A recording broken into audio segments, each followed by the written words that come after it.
Back when I was young, when I was studying acting in undergrad, in the early days of the millennium, we were doing a segment one time on King Lear, and I happened to bump into my father. My father was a theater professor. He asked me what we were doing. So I said, well, we're working on King Lear. A quick side note for those of you who don't happen to have 2 degrees in theater, I don't know what happened there. But if you ask most people what's Shakespeare's best play, they'll say one of 3 things most of the time. If they want you to think that they're intellectual, they'll say Hamlet. If they want you to think that they are romantic, they will say Romeo and Juliet. And if they're goth, then they'll say Macbeth. Also, if they're like fanciful, then they will say Midsummer Night's Dream. So I guess that's actually 4. But if you ask any scholar what was Shakespeare's best play, they will almost universally say King Lear. It's considered by many scholars to be one of the best plays ever written, if not the best play ever written, considered to be a play that set Western theater and a lot of Western art in total on a path toward modernism. Okay, context over, back to the video. And he said, I think that's a really good play. And I was like, whoa. Yeah, of course it's a good play. It's King Lear. It's the play that set Western theater on the path that it became. And he said, I know. But just because something was important doesn't mean that it's good now, or doesn't mean that it's good for an audience today. That one still is. And I went, oh. Yeah. Huh. What he was teaching me, even though it took me a little while to get it, was about the danger of reverence. Respect is wonderful. Reverence can be a problem. And so that's what we're going to talk about. But as I understand that Shakespeare is a little bit, special interest or whatever, we're going to use something a little bit different. Handsaws. I know this is a special interest too. That's the joke. All right, let's get into it.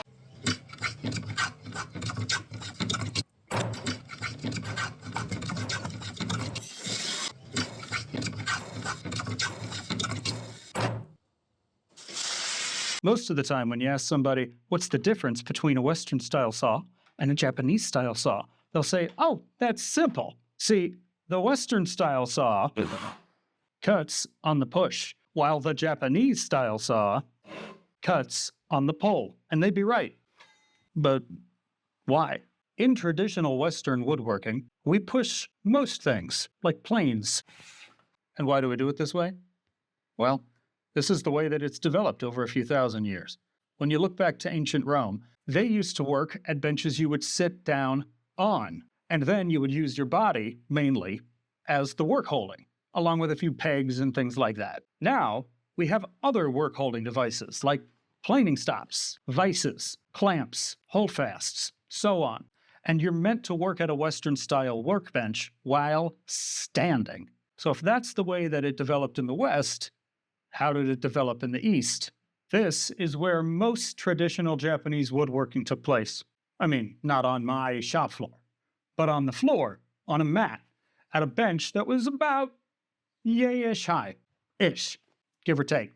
And this sort of makes sense when you think about it. If you live in a culture that is mainly seated on the ground when you're working at a table, whether you're eating or you're painting or whatever, then it would make sense that you would be seated at a table when you were working with wood. The primary thing about a Japanese workbench is that it has no work holding. All of the work holding is just your body. You take a piece, you set it there, you pull it back into your sternum, and then you take the plane and you pull it toward yourself. If you are making all of your cuts with no vices, with no clamps, just using your body as the clamp, it would make sense then that all of the tools would be coming toward you. Because if you're going to make a cut and hold it against your foot and then cut this way, you don't want to push. It's going to make it harder. Pull toward yourself makes it easier. A quick note on Japanese joinery. It uses no nails, it uses no glue, it uses no fasteners. It is all just friction from the wood and the joint together. Moving on. Part of the reason that they are able to achieve that level of joinery is due to the fact that when you pull a saw, the plate is under pressure to stay straight the entire time because the pull that you are giving it is helping it to not bind. Whereas when you are pushing a saw, you are making up for that by sort of lifting up on it to make sure that it travels through. This has led a lot of people to say Japanese woodworking is superior to Western woodworking because of all of these innovations that they have. Now, that is understandable, but by saying that, you are discounting a huge amount of woodworking from the West, some of which uses no glue, and no nails and no fasteners of any kind. Plus, and perhaps more importantly, you are dismissing all woodworking tradition from places like Africa, India, the Middle East, Russia, the Americas. Plus, you are dismissing all of the crossover that happened, all of the sharing of technology that happened over thousands of years. Traditions from Africa got brought into Europe, got brought into India, got brought into China, got brought into Japan. And this is why I am skeptical of reverence. I'll tell you more back at the bench. Respect is an excellent thing.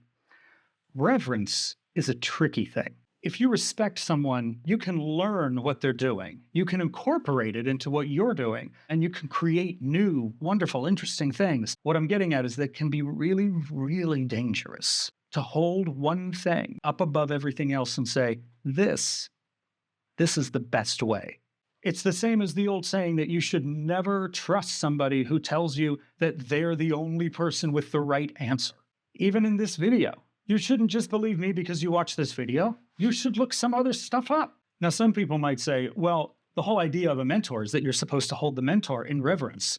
You're supposed to be learning what the mentor knows, and then you can do what the mentor does. That's the whole idea of having a mentor. But I disagree. I think the best teachers are teachers who teach you what they know and then encourage you to go and learn other stuff. There's no reason that you should rely only on one person for your information. The point here is definitely not don't love anything.